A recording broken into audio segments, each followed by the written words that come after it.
Now you may be wondering, in the defense of Alex, he's a popular Street Fighter character, he doesn't need defending, and honestly, you'd be completely right to think that. Alex's standing within the Street Fighter fandom has come leaps and bounds since his days as the poster boy of the divisive Street Fighter 3 sub-series, with him now being one of the more popular characters in the franchise with his own legion of loyal fans. With that in mind, there wouldn't be really any need for me to defend Alex like I have done for less popular Street Fighter 3 characters like Sean, Necro and Remy, so why am I defending him? Well, there's two reasons for that. The first is that Alex is my favourite fighting game character of all time. Yes, I am indeed talking about the whole genre here.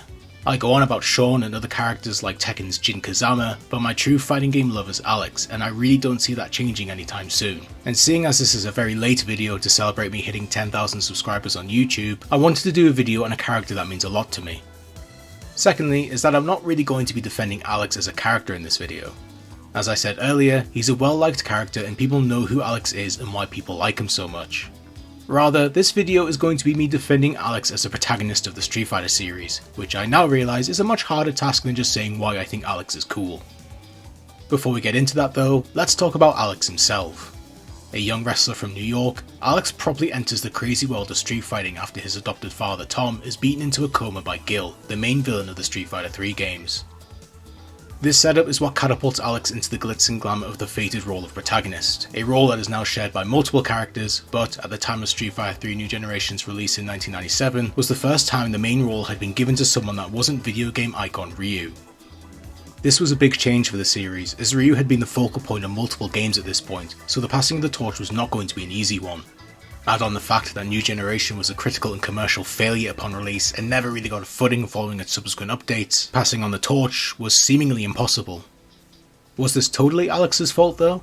Well, it depends on who you ask, I guess. For me, I don't think so.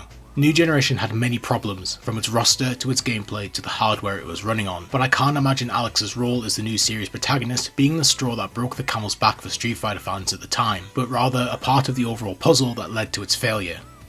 Ryu was still present in New Generation, though he was heading down a new narrative path that kept him away from the main story. We had seen many versions of Ryu throughout his, rather disjointed, journey on the path of the warrior. We had seen him as a plucky rookie making waves in the world of street fighting, and we had seen him master his fist and rise to the top of the fighting world. In New Generation, Ryu was someone who had finally found what they were looking for and was content to walk the path he had chosen. This calmer and more seasoned Ryu was a refreshing contrast to the brand new Alex, who was brash, confident and full of rage towards Tom's attacker. This was the start of Alex's journey, just like the original Street Fighter had been the start of Ryu's. There was a clear road of growth in front of Alex that would have likely seen him grow and mature more and more as a person, proof of which can be seen by the time of Third Strike, the third and final version of Street Fighter 3. Set 1 year after the events of New Generation and Second Impact, Alex has already begun to grow as both a fighter and as a person, becoming more humble and full of sage advice for his opponents, as opposed to the ruthless putdowns he would throw a year prior. The rage he had boiled inside of him during the events of the previous game had been unleashed on Gil, who had begun to take a vested interest in Alex, a plotline that would seemingly never be followed up on as the series would go on a near 10-year hiatus before returning with multiple prequel titles, designed to help bridge the events of Street Fighter 2 and 3 together. It would be during this hiatus and subsequent bridging that Alex would vanish from the series for nearly 20 years. Other newcomers in that time would debut and take the role of protagonist, but ultimately the failure of Street Fighter 3 and subsequently the failure of Alex as a new focus for the series led to Capcom abandoning said other newcomer protagonists in favour of allowing the already proven Ryu to once again save the day. In 2016 Street Fighter V, however, Alex would finally return, albeit as a much younger man with a less involved role in the overall narrative. This attempt at reintroducing Alex was a successful one for the players who ended up enjoying Alex and his moveset, but for those interested in Alex's narrative journey, they would be left sorely disappointed due to Street Fighter V's placement in the timeline once again stopping Capcom from truly exploring the character in a meaningful way without disrupting the story of Street Fighter 3. Alex was permanently glued to New York, or Metro City as it's now been retconned to, thanks to his entry in the Third World Warrior tournament being the first time he had ever left his home. This meant that narratively, Alex couldn't really do anything for the plot. Characters and MacGuffins had to come to him, rather than the opposite. This led to a rather static role in the game's story, with him having only one meaningful scene with Dhalsim before spending the rest of Street Fighter V's lifetime eternally fixing his car. Even with the eventual return of Gil, Urien and other Secret Society members to Street Fighter V, Alex was left in Manhattan, unable to do anything of any real worth due to the restrictions Capcom had once again forced upon themselves. Naturally, this miniature role did no favours for Alex.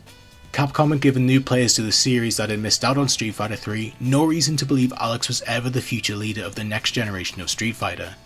To the unknowing player, he was simply just another character with a fun moveset that was almost consistently low tier. To be fair, Capcom did their best to help establish Alex's upcoming role in Street Fighter 3, but ultimately, their choice to once again dance around with the timeline placement of the 3 series meant that they left themselves very little to work with, and left us with very little to experience. Now, 7 years after his return to Street Fighter, Alex is once again nowhere to be seen. Street Fighter 6, the latest entry in the series, has taken the plunge previous games were too afraid to make and finally moved past the events of Street Fighter 3, but Alex, the current World Warrior champion, has yet to even be alluded to, never mind appear. It's extremely disappointing for a variety of reasons. Alex was, quite plainly, the new main character of Street Fighter. His rivalry with Gil in the Secret Society was meant to fuel the next major storyline of the series, but now we're left with no signs that anything from Street Fighter 3 had ever even happened. Alex, along with any Street Fighter 3 character for that matter, is nowhere to be seen, and now Street Fighter 6 is led by another newcomer taking the role of protagonist, Luke. Once again, Capcom has passed on Alex in favour of a new toy to play with, but unlike with Abel and Rashid, the protagonists of Street Fighter 4 and 5 respectively, this is supposed to be Alex's time. This is supposed to be the era of the new generation, and not only are they nowhere to be seen, but they've all been replaced. It's a tragic fate for not only Alex and the Street Fighter 3 cast, not only for the fans of the characters, but for the story the original Street Fighter 3 developers were trying to tell. Alex had an arc, clear as day to anyone who paid attention to his story and quotes across the Street Fighter 3 series. Alex and Gil were connected, perhaps by fate, but with Street Fighter 6 already teasing the return of played out Shadaloo leader M. Bison, it seems that we'll never get to conclusion to Alex and Gil's storyline, satisfying or otherwise.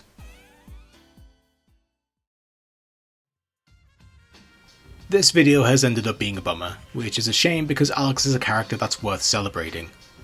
Of course, there's every chance that Alex and the Secret Society return in Street Fighter 6 to continue their feud, but as of right now, in the tail end of 2023, it depresses me to see modern Capcom continue to shy away from the potential goldmine they have right in front of them. Alex is strong enough to lead Street Fighter again. He's a beloved character with a passionate fanbase.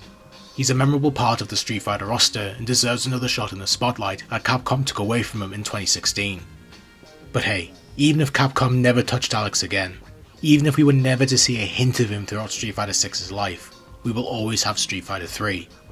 We will always have the proof that Capcom once dared to take a risk on a bold wrestler from New York, and we will always have the proof that Alex is the true leader of Street Fighter's new generation, and they can never take that away from us.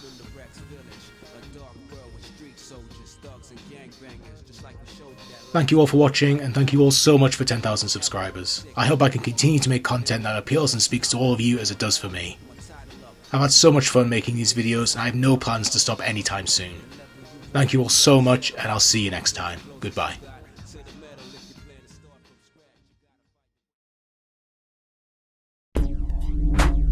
We await your return, warrior.